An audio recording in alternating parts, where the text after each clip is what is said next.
Thomas Soto. Le vrai faux de l'info de la matinale avec Jean-Philippe Ballas. Bonjour Jean-Philippe. Bonjour Thomas. Ce matin, des machines à la pointe ou pas? Oui, question de compétitivité avec Marie-Noëlle Lienemann, la sénatrice socialiste, invitée de Sud Radio hier matin. En France, la moyenne d'âge des machines-outils, des systèmes de production, c'est de 19 ans. En Allemagne, c'est de 10 ans. C'est là que se joue notre compétitivité. L'outil de production français est âgé de 19 ans. Il est beaucoup plus jeune en Allemagne, 10 ans. C'est ce qu'affirme Marie-Noëlle Lienemann. Mais est-ce que c'est vrai ou est-ce que c'est faux, Jean-Philippe? J'aurais voulu dire faux, mais c'est vrai et le résultat est aussi spectaculaire qu'inquiétant. Alors, mettons tout de suite de côté, Thomas, nos grands groupes français, les secteurs de pointe comme l'aéronautique dont on parle souvent, Cocorico, etc. Non, allons plutôt dans les entreprises moins exposées, plus classiques. C'est là que l'on trouve l'âge moyen, non pas du capitaine, mais de ces machines, 19 ans. Alors pour bien comprendre, on est là sur du déclaratif, c'est un panel de PME, textile, papeterie, mécanique, etc. Et le chiffre au final est donné par le CIMOP, c'est le syndicat des machines et technologies de production. Mais comment explique-t-on un âge aussi élevé, 19 ans?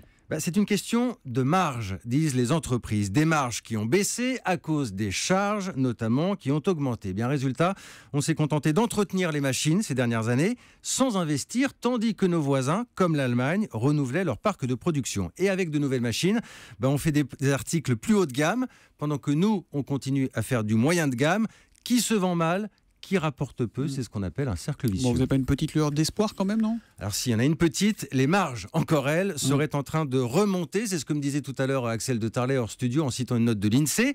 Et puis Thomas, il y a ce qu'on appelle l'industrie 4.0. 4.0. Voilà, pour faire simple, c'est le développement des robots, du numérique dans les entreprises, des usines intelligentes et en principe de nouveaux emplois à haute valeur ajoutée, comme on dit. Alors, plusieurs experts affirment là sérieusement qu'il y a un train à prendre parce que la technologie est de plus en plus efficace et de moins en moins chère ces dernières années.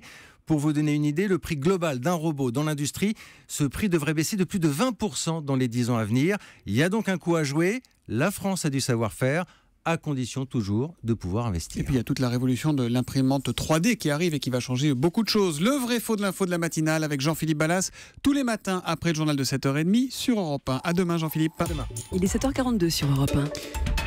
Il n'est pas seulement le frère de, mais c'est lui qui en parle le mieux, le producteur de cinéma Alain Depardieu. Et mon invité tout de suite, c'est l'interview vérité d'Europe 1.